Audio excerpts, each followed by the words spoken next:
I just got back from watching The Mandalorian and Grogu in IMAX with my 10-year-old son.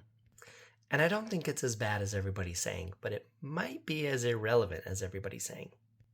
So for the first part of this video, I'm going to just talk about general stuff, and then I'm going to talk about specific spoiler stuff towards the end, and I'll let you know before I get into spoilers.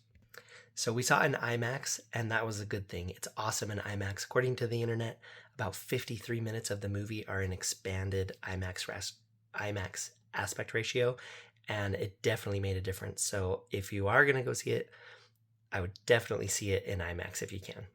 It felt like binging a season of the show. And I like the Mandalorian show, and I like Grogu a lot.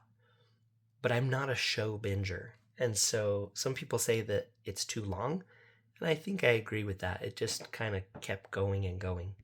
But I enjoyed it and I had fun, and because I'd watched so many reviews hating on it, I was kind of waiting for something to happen in the movie that just would make me hate it, and it actually never did.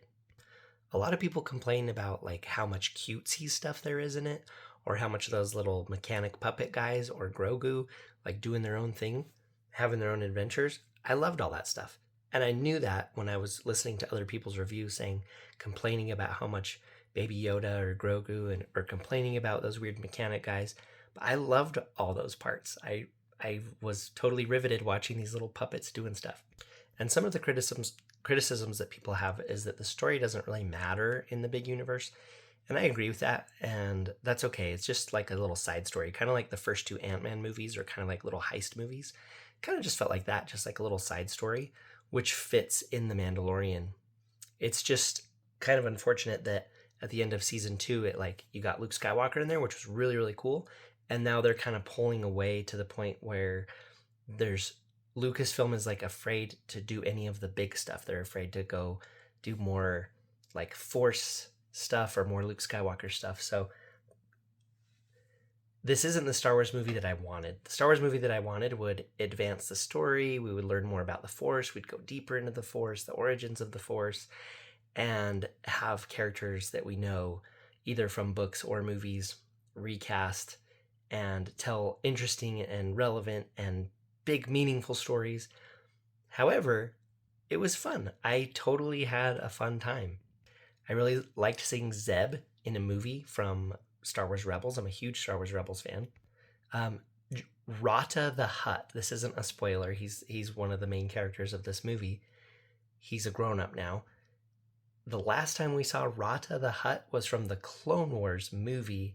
The movie of the Clone Wars, the computer animated TV show. He was like a little baby, and he was getting rescued in that too. So it's just like, what is like modern Lucasfilm's obsession with Rata the Hutt? I liked Martin Scorsese's cameo. I thought it was perfect. There was a lot of really cool like movie references, and there was like a whole sequence that just felt like Top Gun. And then there's like little bits that were like kind of cyberpunk, like Blade Runner-ish. And so there was lots of fun little homages. Now, my 10-year-old son said he liked it, but he felt like the plot was weak, and I agree. Sigourney Weaver, I was glad to see her in there, but she felt very wooden, and she felt like, I don't know, she felt like a lady on a set reading lines. Now, one of the criticisms I've heard is like the DEI or diversity type stuff in the movie, and I didn't find that to be a problem at all. It's definitely like really obvious and like very, very diverse as far as like the human characters go. But that totally fits in Star Wars, and none of it felt, how do I word this? None of it felt like they were showing really aggressively alternative views, if that makes sense. But I wasn't bothered by all the different kinds of people in the movie. That makes sense in Star Wars land. Okay, so I'm going to finish up talking about no spoilers, and we'll get into spoilers. So I would say I liked it. Is it my favorite Star Wars movie? No, it doesn't pass any of the episodes 1 through 6. It might be better than episodes 7 through 9. And I'm trying to decide if Solo is better than Mandalorian and Grogu. Rogue One is definitely above 7, 8, and 9, and Solo and Mandalorian and Grogu, but it's okay. It seriously was like season 4 of the show, and the show from season 3 onward has kind of just been feeling okay. So it was just more of that. Like, I liked it. It was fun. It is nowhere near as bad as everybody else's, as what everybody's saying. Okay, so that is my no spoilers. Now we're gonna talk spoilers. So ye be warned. I really liked seeing a lot of Star Wars creatures that I had grown up with, for lack of a better word, seeing them in Star Wars, either on the little Dejeric Holo game board in the Millennium Falcon where they're playing chess with those little claymation creatures. It was really cool to see all of those, pretty much all of those, as like real monsters fighting in the arena. Like I loved that. And there's this alien, I think it's called Amaman or something, and then the plural of it is Amani. They're almost like these pill bugs swimming, like, I don't know, like tall, skinny, flat guys. There's a whole bunch of them towards the end of the movie. I loved seeing those guys. I had a Star Wars card of those guys from the original Star Wars card game from Decipher, and it was so cool to see them in action. Embo from Clone Wars, again, this is like a Dave Filoni thing. He loves his Clone Wars character, so that guy was once again here, and he once again made it to fight another day. So they love their era of characters. And just kind of going into the fact that people are complaining about the Baby Yoda part where he's like going to save Mandalorian and stuff. I love that stuff. It was great. It slowed down the movie. Again, the movie was too long. But I really, really liked watching Baby Yoda saving the Mandalorian a couple times. And I liked him building a little hut that was very Yoda-esque. I liked him getting a little gnarled cane that was very Yoda-esque. And people say that Baby Yoda's story doesn't progress at all. It progresses a little bit because you could see him like meditating and using his force powers more confidently and not getting exhausted after using them. So I really liked that. I felt like his character did progress. It's kind of killing me though that he's making goo goo gaga noises when he's like 50 years old and he still can't talk. Is he never going to progress? Is he never going to talk?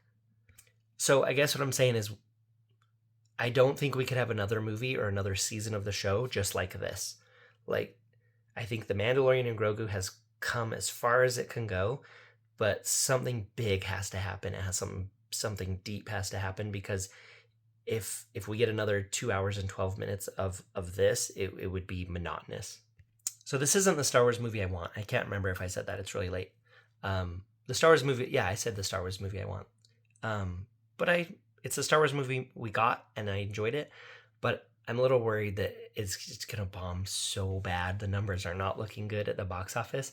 So Disney may just shelf the whole thing, just like after Indiana Jones. But it was really cool, like to see Zeb fighting. Randomly, just Zeb is like a main character in this movie, or a prominent side character. Some people really complained that some of the Hutts speak English. It was a little jarring at first, but it works. And then some other people talked about how Rada the Hutt fighting in the arena is like Thor Ragnarok. A little bit, in that it's an arena.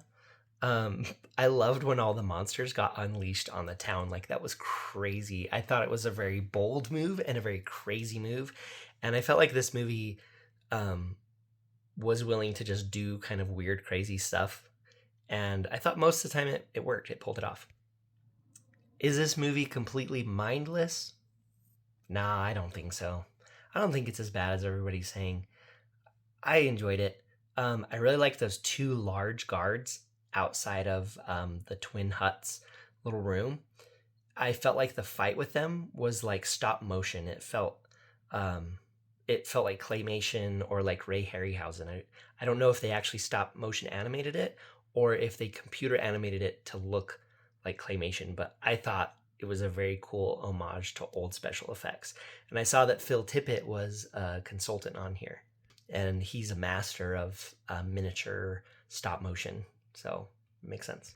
But Doomcock's review mentioned that by the end of the movie, he felt like it was too long and he was getting very sick of pew pew.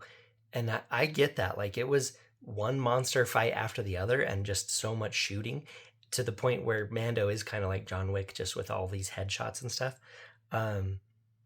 That's why I'm saying, so I liked it, but I don't want another movie just like it. I'd want another movie to advance the story or go deeper or get Luke back in training Grogu, or get Ezra Bridger meeting Grogu. Like let's move the story forward and do some interesting things. And the music was awesome. Did I mention the music was awesome? It was awesome. So it was all right overall. It was okay. I didn't hate it. I think people are unjustly hating it. So anyway, let me know what you think if you're gonna go watch it, or if you did see it and you disagree with me, or if you do agree. But yeah, just let me know what you think. So that's my Mandalorian and Grogu review. So we'll see you on the next one.